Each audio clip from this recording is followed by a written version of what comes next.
Welcome to Alaska Weather, a production of Alaska Public Media and the National Weather Service, Alaska Region. Produced and broadcast daily from the studios of KAKM, Alaska Weather provides complete forecasts, public, marine, and aviation for all of Alaska. Alaska Weather is made possible by the following sponsors.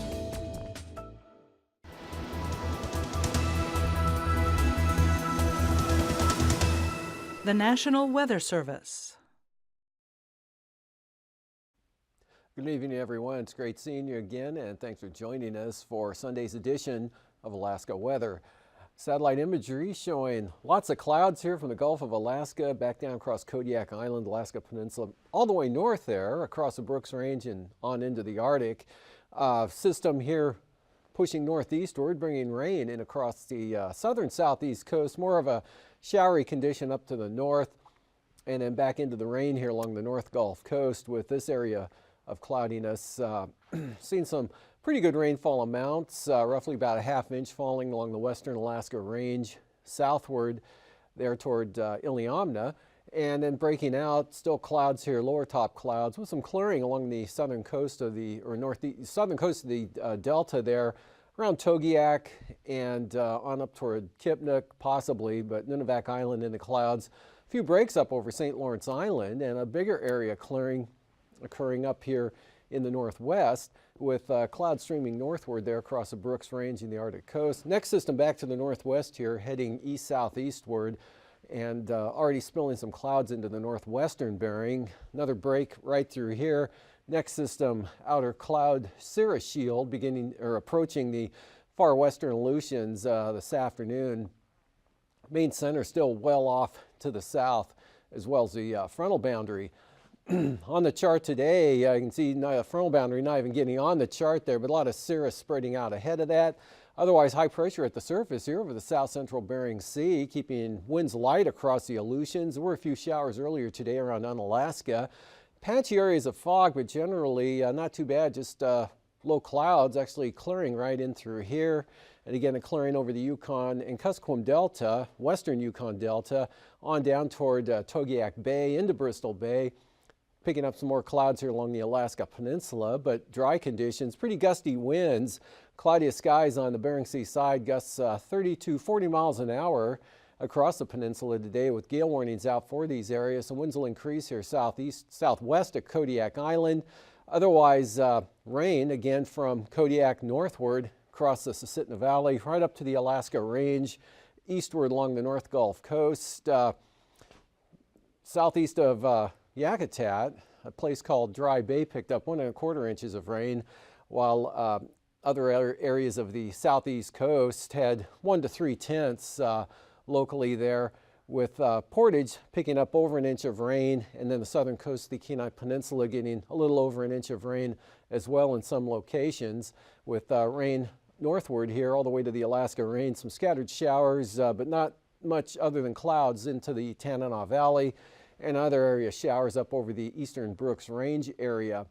Looking at the forecast tonight, this system pushes eastward. Those southerly winds increase here in advance of that from St. Lawrence Island through the Bering Strait, western Seward Peninsula, and the Chukchi Sea there, especially from roughly about Kivalina over to Point Hope and Cape Lisburne, with rain increasing as well late tonight toward morning there with that frontal system. Otherwise, a break here over the western interior, areas of clearing. Variable clouds over the central eastern interior, just some lingering showers up here to the northeast, otherwise dry until you get south of the Alaska Range, south and east of the mountains. Moderate amounts of rain will continue to fall here, especially on the southern coast of the Kenai Peninsula, up into western Prince William Sound. Continue with the rain, possibly heavy at times tonight, eastward along the front, into the Panhandle. Good shot of rain, especially in the north, with rain all the way down to the Queen Charlotte Islands. Another trough here with some showers following in behind. Another system or trough with showers gathering with that farther back to the west. We can see the tightening gradient here still with the gale warnings out along the Alaska Peninsula and coming in toward the area southwest of Kodiak Island. Still expecting an increase to 40 knots late tonight and tomorrow. Otherwise, high pressure, light winds out over the central Bering Sea. Pretty light westerlies here, a little stronger up towards St. Lawrence Island closer to the system, but winds for the most part light. Skies cloudy to mostly cloudy out here. A few breaks scattered around. And then the next front out here starting to come onto the edge of the map there. And we'll see for tomorrow, that makes a pretty good jog up to the northeast now. The frontal boundary just south of Shimianatu, west of Kiska Island, but rain spreading out all the way to Adak by late tomorrow afternoon, with those winds coming up to about 25 knots or so. So small craft advisories ahead of the front. Doesn't look like there'll be any gales associated with it at all. This system moves inland, pushing the rain inland as well, so the winds will diminish behind the front, turn more westerly. And otherwise, to the east there, the clearing area moves to the central interior. Just some isolated showers along and north of the Alaska Range, maybe the White Mountains. Variably cloudy skies, maybe a few sun breaks here over the eastern interior. Better chance here in the central areas from the north slope on down. Arctic coast basically dry, just a risk of a shower up there. Most of the showers will be off to the north. And it stays wet here, but not quite as wet. Looks like roughly the edge of the range from Turnagain Arm, the western edge. That'll extend eastward, so a very wet day coming up southern coast of the Kenai Peninsula. Kodiak Island, east side, mainly you'll see the best chance of rain. Rain moderate to heavy at times over toward Yakutat ahead of the front on down the southeast coast. Although lightening up here over the southern panhandle, but the wind's picking up a little bit ahead of the front. Then that moves on through, edges slowly eastward, bucking the area high pressure, mostly the wind southwesterly aloft there, but the whole pattern gradually shifting eastward. So that front will move through, so it looks wet through Monday night into early Tuesday, then becoming more showery, ending along the coast by afternoon, with another low here off the coast, south coast, should stay to the west and southwest at least into Tuesday evening. Otherwise, less shower activity, a drier day coming up here for the North Gulf Coast and the southeast interior and tomorrow, but still a chance of some isolated showers. Should be a dry day for Cook Inlet and the Kenai Peninsula. Afternoon showers, very isolated right over the mountains, and it could be a mostly sunny day here for the Kuskokwim Valley over to the western Alaska Range. Low pressure up over the northwest promises cloudy skies, areas of rain, light rain from the central Brooks Range all the way back into Kotzebue Sound, northward across much of the western Arctic coast. Could be a few breaks though for the east side, eastern Beaufort Sea coast. Could see some VFR conditions possibly with a little bit of clearing up there. And then the next system, low pressure now shifts north of the far western Aleutians, front driving eastward here, bringing breezy conditions, not too strong on the winds, but definitely a good shot of rain will slide into the Fox Islands and extend back to the northwest, followed by showers and breezy southwest winds. Chance of rain late in the day for the Pribilofs, otherwise just isolated showers here for the northeast Bering Sea. Dry day, maybe some clearing for St. Lawrence Island as well as the Seward Peninsula, maybe some clearing also for the Yukon Delta. Pick up the showers here, maybe a chance of a shower early in the day for Kodiak, but those northwest winds should dry it out, so becoming mostly sunny for the much of the island during the day on Tuesday. And then for temperatures down that way today, 56 at Kodiak State Airport, lower 50s with the clouds and rain here, pretty uniform across the Kenai Peninsula, all of south central Alaska, 53 Talkeetna, Palmer, Whittier, Seward, all 53 degrees, 52 in Kenai, same thing in Homer, and Gulkana, 56, 55 Cordova, with a little less than a half an inch of rain falling at the airport there, and mid-50s across all of the southeast coast as well with the clouds and rain. Up in the Tanana Valley, 60 degrees in the greater Fairbanks area, same thing recorded at Tanana.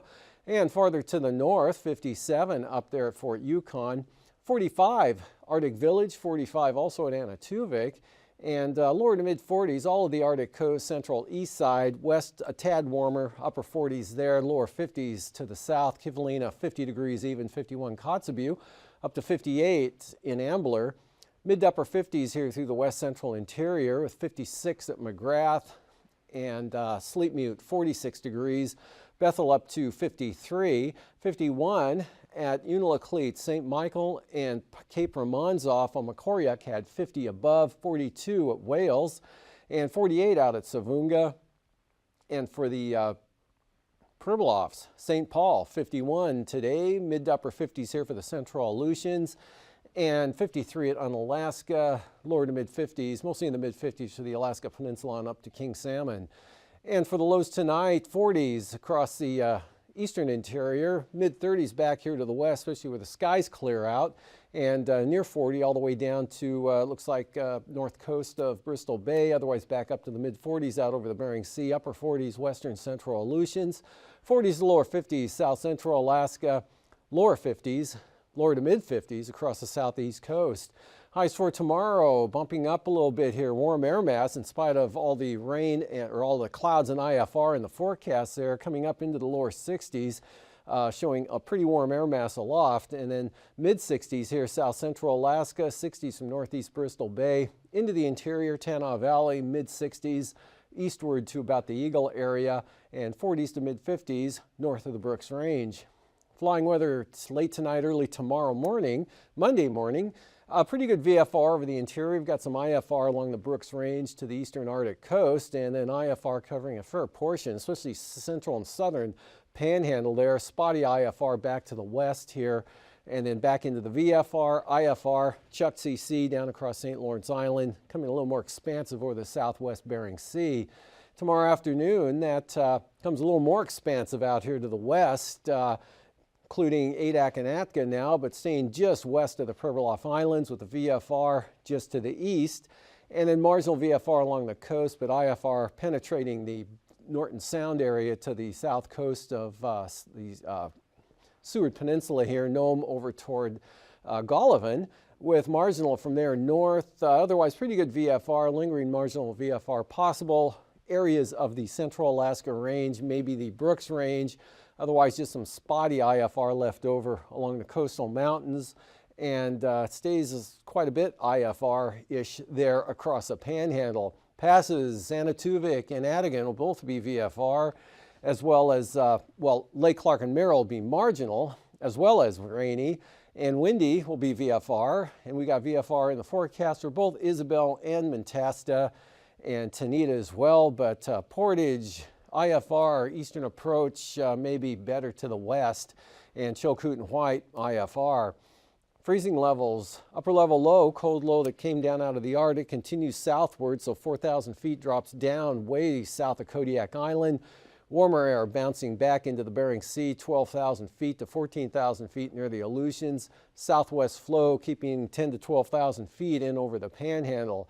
And for icing, that'll put the icing obviously above 12,000 feet here, falling back to about 8,000 south central Alaska up toward the Alaska Range. And with that system coming into the northwest, rime icing above 8,000 feet Norton Sound, falling back to about 3,000 to 4,000 feet up along the northwest coast. And then this area with that next system, very warm air, so you got to get all the way up to 13,000 feet before you have to worry about any icing out there coming in toward the western Aleutians. Winds aloft showing the next jet max here associated with that next system. It'll be affecting the Aleutians the next couple of days. Otherwise, ridging out here over the Bering Sea. Still northwest flow. This upper low pulling eastward now. Dropped about as far south as it'll go. Now putting south-southwest flow, keeping it wet over the Panhandle, especially in the north. And very weak flow over the interior. 9,000 feet showing those strong northwest winds, 20 to 35 to 45 knots right across the Aleutian Range.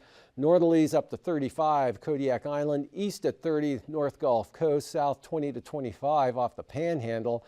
And looking at 3,000 feet, southerlies 20 knots along and off the coast of the Panhandle, turning easterly right along the North Gulf Coast. North-northwest, 40 knots, Kodiak Island, back down along and south of the Alaska Peninsula, and then farther toward the Fox Islands, diminishing down to 10 to 20, and then the winds picking up again with the next system, south-southeast up to 35 over the western Aleutians, that all pushing eastward. Westerlies 20 to 25 across the northern Bering Sea, and so those winds kicking up ahead of that front there, 20 to 30 knots for the northwest coast. Turbulence-wise, with that, ahead of the system, occasional widespread moderate chop there, below about 4,000 feet from, say, Kotzebue northward to possibly Point Lay, but probably to the southwest there, and here over the southwest mountains, and from northeast Bristol Bay down along the Aleutian Range and to about the central Alaska Peninsula. Could be a little bumpy here in North Gulf Coast and along the southeast coast, as well as the western Aleutians. And after the break, I'll return to look at the ice edge and the marine forecasts. Working, traveling, or playing on the water is a way of life for Alaskans. But Alaska's cold water and harsh conditions can quickly turn any boating trip into a life-threatening emergency. Unlike marine mammals with their natural insulation and buoyancy, humans can't survive in Alaska's water without additional flotation and protection from the cold.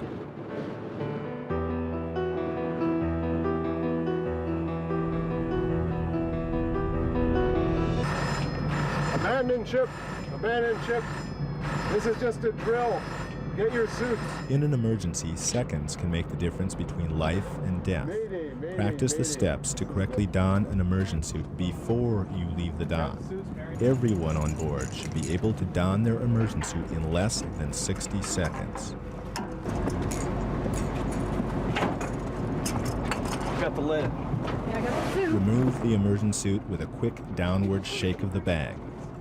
If the snaps have been well maintained, they should open easily. Roll the suit out on the deck and sit down on the chest area near the head. Sitting on the suit makes you much more stable and eliminates the chance of falling and injuring yourself if the vessel moves suddenly or rolls. Put your feet in and slide them all the way to the bottom of the legs. Placing plastic bags over your boots helps your feet slip into the legs much faster and allows you to keep your boots on. The bags can be stored in the legs of the suit or in the hood for easy access. Be aware that some brands of immersion suits have tapered legs and require boots or shoes to be removed before donning the suit. Once your feet are in the bottom of the immersion suit legs, kneel or stand and bring the suit over your back. Put your weaker arm in first. If you're right-handed, put your left arm in the left sleeve. With your right hand, secure the hood over your head. Without the hood securely in place, you can drown or be washed out of your suit in rough seas. Sweatshirt hoods and hats can interfere with the immersion suit hood. Tuck your sweatshirt hood into your collar before donning. Remove your hat before putting the immersion suit hood on.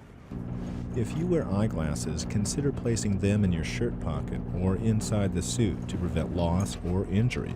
Finally, place your right hand into the right sleeve. Make sure the zipper is clear. With one hand, hold the bottom of the zipper down and grab the toggle with the other hand. Arch your back and zip the suit all the way up. If any snags are felt, do not force them. Instead, lower the zipper to clear the snag and try again. A long, steady pull is more effective than stopping and starting. Pull the face flap across the top of the zipper and fasten in place. With practice, immersion suit donning can be accomplished with speed and efficiency. Once you are in your immersion suit, turn to help others. Working together, two people can quickly help a third person get into their immersion suit by the following technique. Have the suit open on deck and ready for the person. Place plastic bags on the person's feet and guide them into the suit. Once their legs are fully in the suit, have the person roll onto their knees, guide their arms into the suit, and place the hood securely on their head. Hold the bottom of the zipper down with one hand, grasp the toggle, and zip the immersion suit closed with the other hand. With practice, immersion suits can be donned in this manner in less than 20 seconds. Put your head in. Yep. You should abandon ship only after determining that being on board the vessel is more dangerous than being in the water. Always enter the water slowly and from the lowest point possible. This allows the body to adjust to the new water environment and minimizes the chance of injury. On some vessels, easing yourself slowly into the water is not an option. If you must jump, make sure the flotation collar is deflated. This will prevent injury to your neck and back or damage to the suit. Stand next to the side of the vessel, face the bow or the stern. Protect your head from hitting the side of the vessel by covering it with your inboard arm. This will also prevent the immersion suit hood from slipping off when you enter the water. Use your remaining hand to create an opening at the neck that will allow air to escape as you enter the water. This will prevent your eardrums from being damaged or ruptured.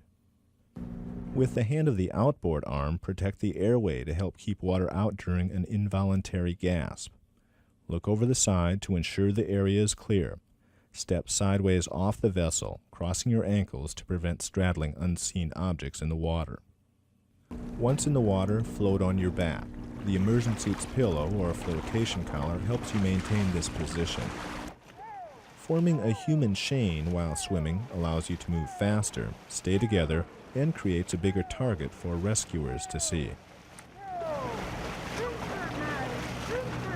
3 or more people can form a human raft. This technique not only creates a bigger target for rescuers, it allows the group to support someone in worse condition and keep them out of the water. When trying to attract the attention of nearby rescuers, you can also lock elbows shoulder to shoulder and kick your feet. The splashing will significantly increase your visibility, especially on a calm day.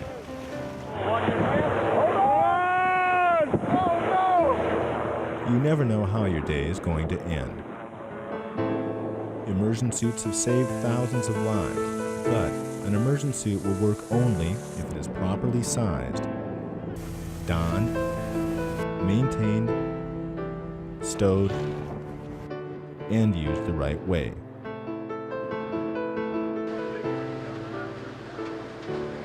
When an emergency happens on board a vessel, seconds count.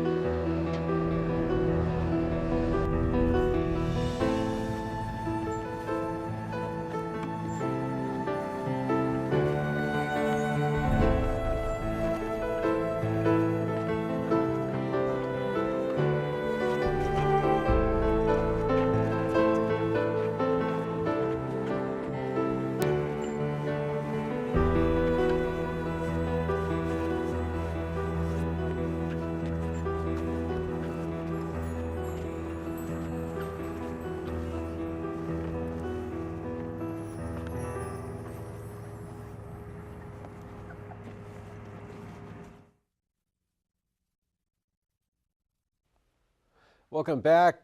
Sea ice analysis done today, Sunday, showing this area of ice fading away, doing a slow dissolve pretty slowly.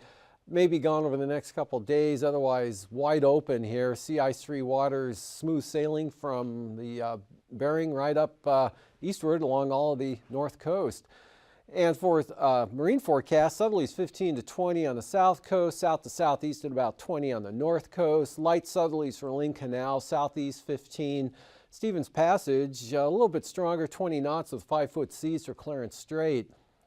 And then for Tuesday, the seas drop off enough here to end the small craft advisories. Southeast 10 on the north coast. Southerlies 15 turn southwest for the southern coast, and southeast 10 to 15 for the central southern inside waters. And winds stay light for northern Lynn Canal, southerlies at about 10 with 2-foot seas.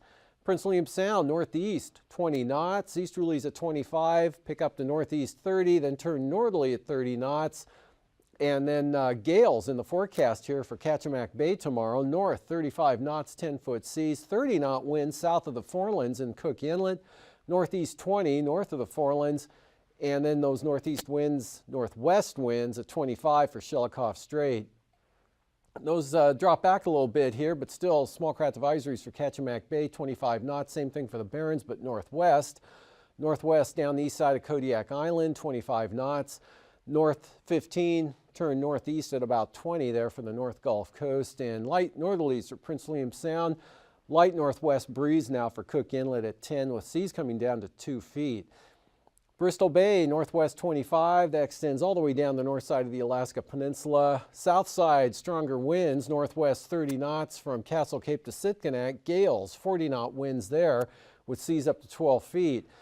And then for Tuesday, those turn westerly, 15 to 20 for the peninsula, west 20 Bristol Bay, Castle Cape to Sitkinak, still northwest, but coming down to 25 knots, seas subsiding to 9 feet.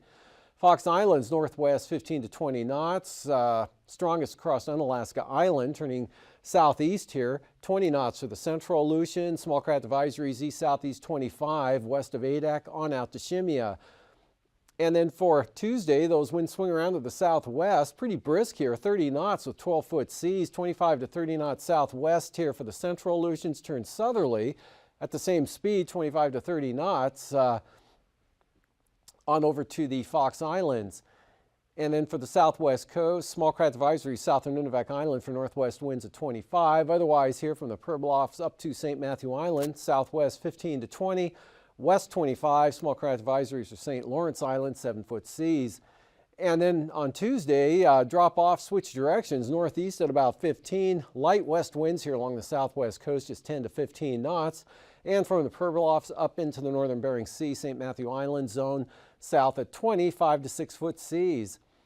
Eastern Beaufort Sea coast, we've got easterly winds 20 increasing to 25 knots there for the east side, southeast 20 for the central coast, and then back up to 25. Small craft advisories here from the western coast all the way down to the Bering Strait, southerlies 25 to 30 knots there, all the way up to Cape Beaufort out of the south with 5 to 7-foot seas. And then those swing around to the north on Tuesday, 25 northwest 30 knots here from Cape Thompson to Wales.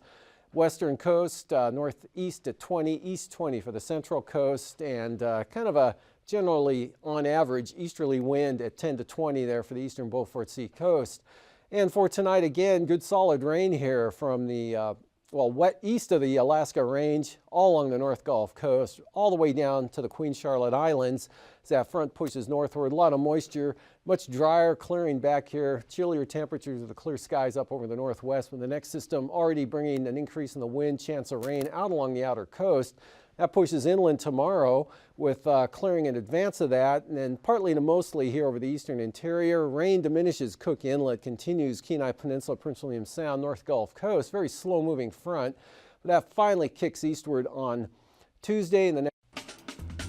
These forecasts are to be used for planning purposes only. Call 1-800-WX-BRIEF for a formal pre-flight briefing. Always file a flight plan before you go flying. The U.S. Coast Guard Auxiliary urges you to leave a float plan with a friend or the harbor master before you go boating.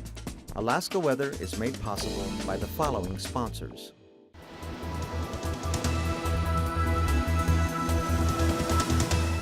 The National Weather Service.